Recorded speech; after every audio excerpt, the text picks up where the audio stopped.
Hello, my name is Derek McDowell, and I'm from Frisco ISD. And as you can see, I'm involved with a lot of science leadership organizations. But I'm wanting to contribute to ADI Fest 2025 because I am anticipating the teachers attending that event are all what I would call the first followers in inquiry.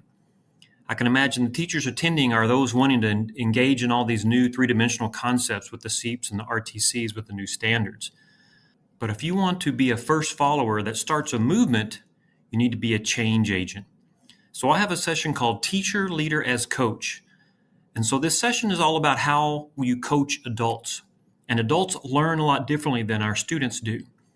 So I have some tenets of a coaching mindset that could help you as a first follower to get others to join you on this inquiry journey. We'll talk about social behaviors. We'll talk about brain-based research. And we'll talk about how to have conversations with your peers to promote them to change and come along with you on this inquiry journey. So come check it out.